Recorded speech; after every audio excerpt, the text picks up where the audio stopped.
திரித்துவ கடவுளின் நாமத்தினால் நம் அனைவருக்கும் கிருபையும் சமாதானமும் உண்டாவதாக. ஆமீன். கிறிஸ்தியேசுக்குள் அன்பானவர்களே, நம்முடைய வாழ்க்கையில் நாம் எதிர்பார்க்காத நேரத்தில் நமக்கு ஆபத்து வரும், மோச நாசங்கள் வரும். நாம் சற்று எதிர்பார்த்திருக்க மாட்டோம், நாம் நினைத்து கூட நாம் பார்த்துருக்க மாட்டோம்.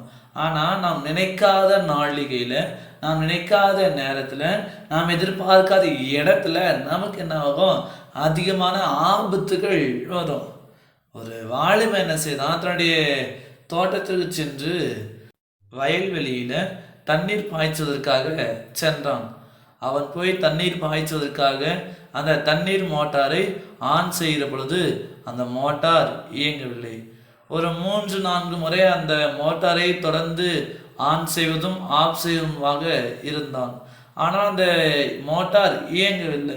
என்னவென்று பார்க்கலாம் என்று சொல்லி கிணத்துல போய் பார்த்துக்கா, கிணற்றுடைய அந்த இருளுக்கு தண்ணீர் எங்கே இருக்கிறது, மோட்டார் எங்கே இருக்குதுன்னு சொல்லி அவனால் பார்க்க முடியல.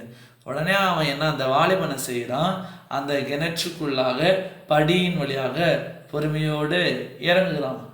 அந்த கிணற்றில், ஆழம் அதிகமான கிணற்றில், அந்த இருளான கிணற்றில் அந்த வாலிபன் என்ன பண்ணுறான்? இறங்குறான். அந்த வாலிபன் அந்த கிணற்றில் இறங்கி அந்த மோட்டரை பழுது பார்த்து விட்டு மீண்டுமாக மேலே ஏற வேண்டும் சொல்லி முயற்சி செய்கிறான்.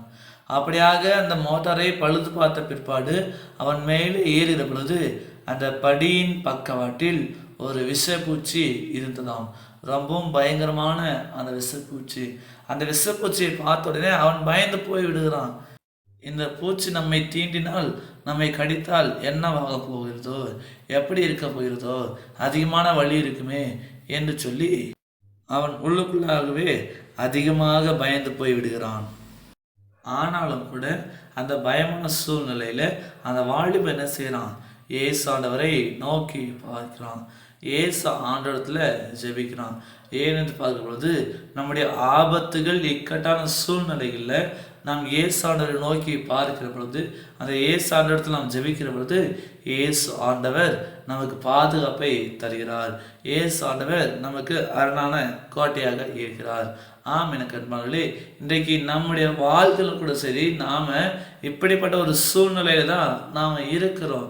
கடவுளை நம்பாமல், கடவுளை விசுவாசிக்காமல், நம்பிக்கை அற்றவர்களை போல நாம் இருந்து விடுகிறோம். ஆனால் இனி வரக்கூடிய காலங்களில் நாம் அப்படி இருக்கக்கூடாது.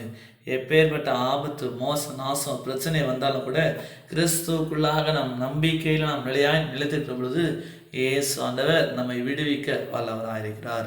உன் ஆபத்து காலத்தில் என்னை நோக்கி கூப்பிடு, நான் உன்னை விடுவிப்பேன், நீ என்னை மகிமைப்படுத்துவாய் என்று சொல்லி வேதம் சொல்கிறது.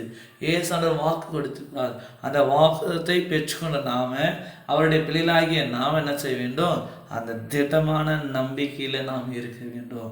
இயேசு என்னோடு இருக்கிறார், இயேசு என்னை பாதுகாப்பார், இயேசு என்னை பலப்படுத்துவார் என்று சொல்லி நாம் ஜெபிக்கிற பொழுது அந்த வாலிபனுக்கு வந்த தீங்கிலிருந்து எப்படி விடுதலை கிடைத்ததோ அதே போல நம்முடைய வாலிபன் கூட நமக்கு வருகிற எல்லா தீங்குகளிலிருந்து, எல்லா ஆபத்துகளிலிருந்து நமக்கு விடுதலை கொடுக்க இயேசு ஆண்டவர் இருக்கிறார்.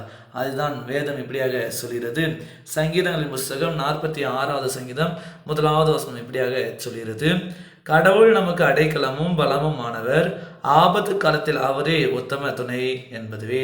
கிறிஸ்து இயேசுக்குள் அன்பானவர்களே, கடவுள் நமக்கு அடைக்கலமும் பலமுமானவராய் இருக்கிறார். ஆபத்து காலத்தில் அவரே உத்தம துணையாக இருக்கிறார்.